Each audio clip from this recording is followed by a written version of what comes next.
Hello everyone, I'm Kelly from Renault Construction Machinery. Today I will introduce you the small excavator and take the Caterpillar 308 for example. Follow me.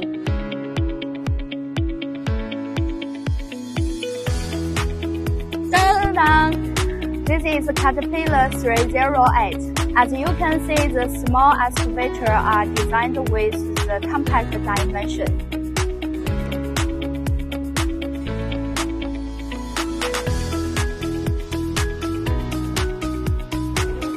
Small excavators typically have a lower fuel consumption compared to larger models, resulting in reduced operating costs.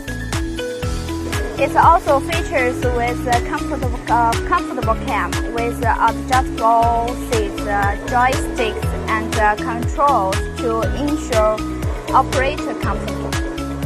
Okay, which machines do you want me to introduce? And let me know in the comment section below. Bye bye.